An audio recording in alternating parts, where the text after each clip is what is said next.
The slightest breach in decorum would find the perpetrator kicked off on the side of the road, no matter where we were. I found a 2-inch sliver of a seat on a bench and squeezed in beside Linda DeHaven and Margie Jones, girls who had been in my class since the first grade. They shifted minutely and fell back asleep. Jack changed gears and we were off. My friend and fellow former Colhegan Odell was snoozing up front, just behind Jack. Odell was small and excitable. His hair was the pale, nearly translucent color of spun silk. In the seat behind him, Sherman, a compact, muscular kid with a wide, intelligent face, was also sleeping. Sherman's left leg was shriveled and weak, the result of polio. During all our years growing up together, he never complained about his affliction, and I never gave it any mind. He either kept up with the rest of us or he didn't. Roy Lee, thin and long-legged, got on the bus at the next stop, easing down the aisle until he squeezed in behind me. For as long as I could remember, Roy Lee and I had been friends. He'd show up at my house and I'd go up to his, and we'd be off to the mountains playing cowboys or spacemen or pirates or whatever we could think of. Roy Lee was unique among us. He had his own car, the result of an insurance settlement after his father had died in the mine. His mother, wanting to keep Roy Lee in Colwood, had campaigned to keep her company house. Surprisingly, she and Roy Lee had been allowed to stay. Maybe it was because Roy Lee's brother still worked in the mine. Roy Lee was a good-looking kid, and he knew it. His hair was coal black, and he kept it swept back and greased and teased into what he called a DA, duck's ass. He looked a bit like a very young Elvis. Roy Lee thought he was pretty much girl bait, and I guess he was, seeing as how he had a date nearly every weekend. Owning a car probably helped too. I was grateful to have Roy Lee, Sherman, and Odell as friends.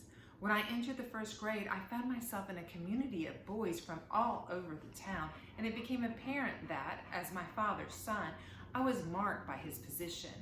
Around the kitchen tables at night, Union fathers often identified Homer Hickam as the enemy, and the boys from those families sometimes went out looking for revenge. Jim was always big for his age and known for his terrible temper. I was a much easier target, caught at recess behind the school or loitering around the big store.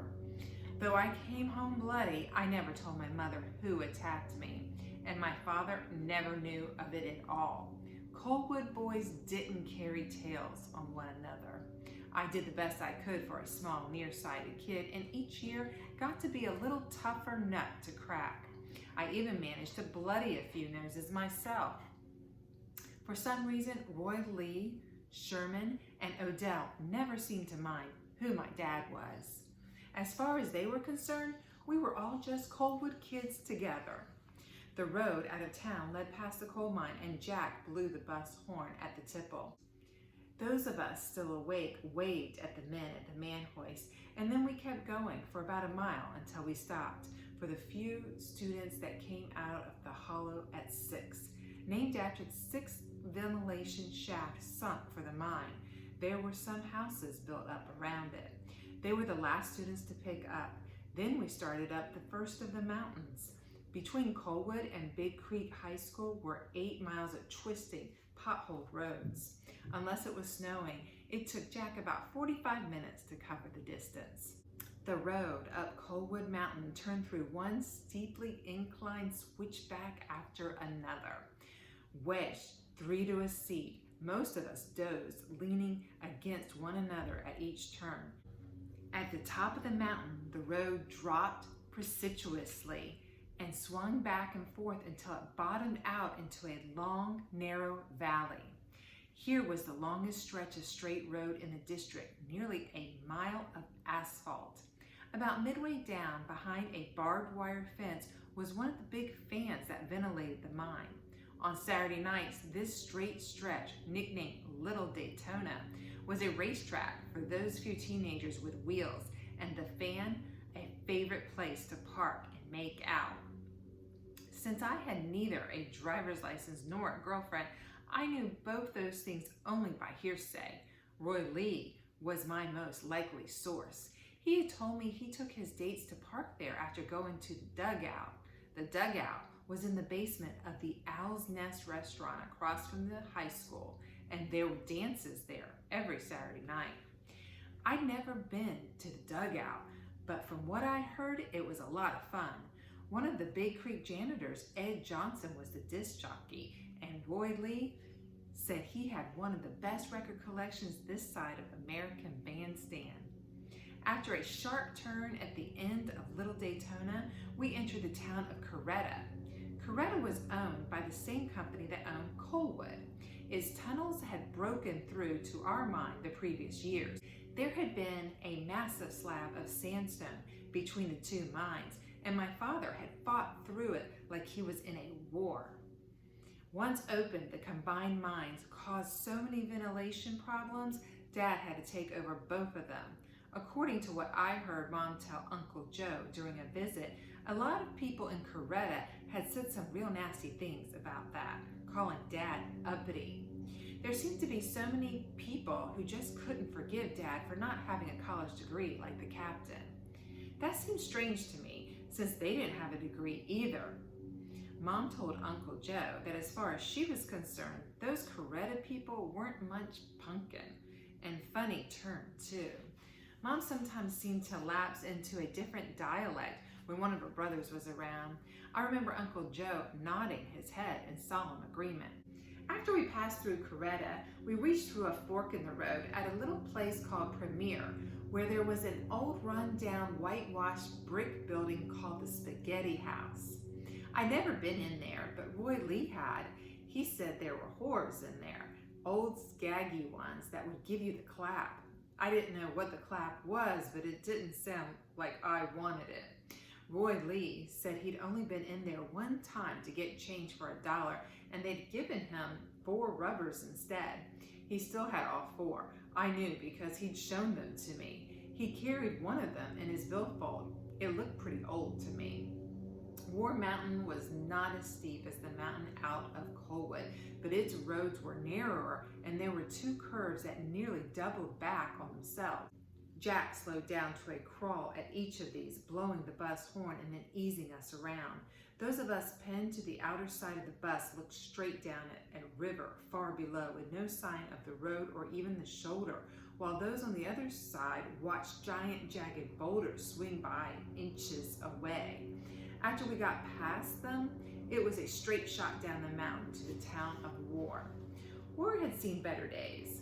Its main street consisted of some tired old stores, a bank, a couple of gas stations, and a crumbling hotel. During the 1920s, according to the history the War kids recounted from their parents, War was a wild, bawdy place of dance halls and gambling houses. Maybe that was why whenever a lady wore too much perfume, my mother would say she smelled like Sunday morning in War. Big Creek High School sat on the outskirts of War, beside the river that gave the district its name. It was a grimy 3-story brick building with a carefully tended football field in front. On the other side of the football field was a train track. Our classes were often interrupted by the rumble of coal cars and the moans of steam locomotives going past.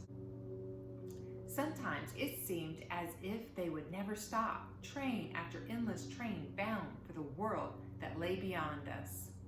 After getting to Big Creek, we usually had an hour to wait before classes, and Roy Lee, Sherman, Odell, and I spent the time together in the auditorium, trading homework and watching the girls parade up and down the aisle. That morning, I wanted to sit down with them and talk about algebra.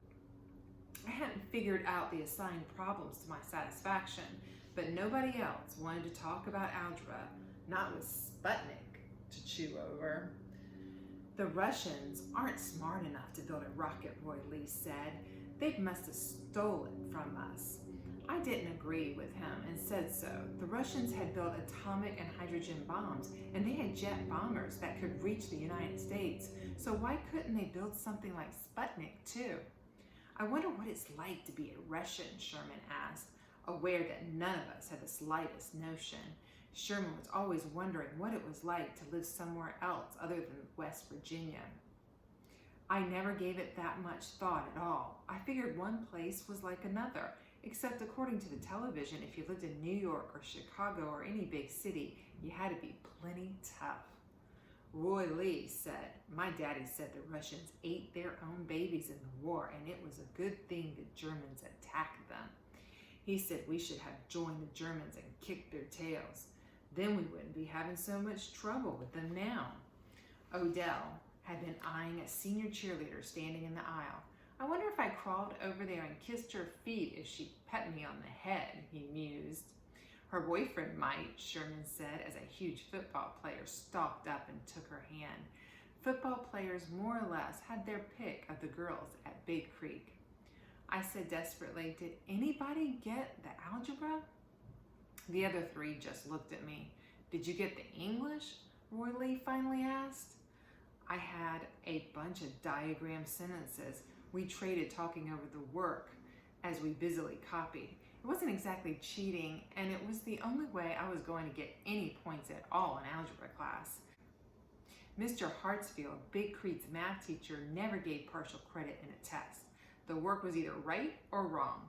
It seemed the more frustrated I got, the wronger I tended to be in algebra or anything else. Sputnik came up as a topic again later in the day during Mr. Mann's biology class. At the time, I was contemplating a long pickled worm stretched out in a square steel pan.